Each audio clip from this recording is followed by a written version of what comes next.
Hey guys, this is Ike Clanton in Arizona. I just got the belt indicator check red light that came on. This is a 2007 Kawasaki Brute Force 750 4x4. I watched a couple of other videos and I wanted to just talk to you through this one. This is the cover of the continuous variable transmission. It's belt driven. There's two pulleys, one here and one here. The tools you're going to need before you want to get started is some lube for the bolts you're going to be putting back in. I found a couple of pair of needle nose pliers, very helpful, and a small Phillips. And you're going to need an 8-inch extension in order to get into those bolts. Some of them are a lot more difficult to reach than others.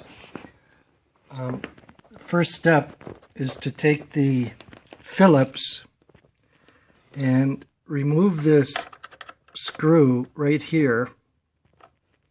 That is a band that holds this soft rubber airway to cool the transmission. So there's a belt that goes all the way around it here, and this is the screw that needs to be taken out. You have to do this first because, as you can see behind it, is one of the bolts that you've got to take off in order to remove this cover.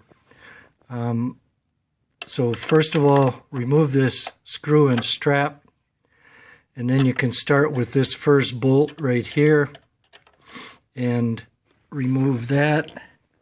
You're going to be removing 8 bolts. So there's 1, 2, 3, 4, and right here I'm going to remind you to be careful of this spring.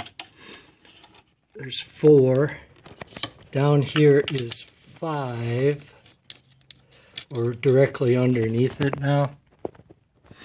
Some guys find it convenient to take the foot brake off, but I found it wasn't necessary on this model. Then the next one, I'm going to have to turn the camera. It's way down in here. And I'm going to turn the camera in order for you to see where that bolt is. There it is. And that's a real booger to get at unless you've got a small hand like mine. I was able to reach in there. The next one is up on higher. It is right there. And again, it's a tough spot to reach into unless you've got a small hand like mine for replacing that bolt after you take it out. And then here's number 7. Or 8 rather. It's number 8. This is the one we started with. So it's 1, 2, 3, 4, 5, 6, 7, 8. Once you remove those bolts, you can easily work this cover off of the 2 drives. And again, be careful of this spring down here. It's easy to mess that up with this cover as you take it off.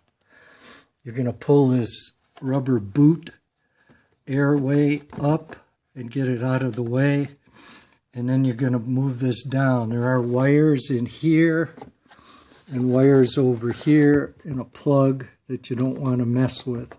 But I found it fairly easy to lift this unit, this cover of this unit off, and just set it down in order for me to look at the belt. The belt would be right about here between these 2 pulleys.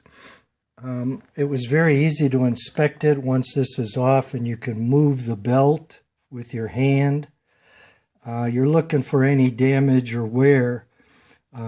If you do have serious damage on the belt, you're going to feel it. You're going to feel it running differently. You probably are going to get loss of power. But in this case, after 100 hours, this belt was as good as new. It was very supple and had no wear signs on it at all. So good luck to you guys with it, and hope this was helpful to you.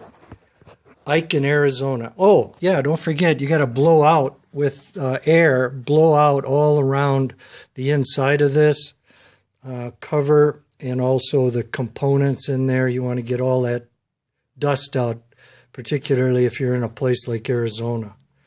By the way, this is a plug right here to drain water out of the transmission if you're in wet conditions. Take care, guys. Hope this was helpful.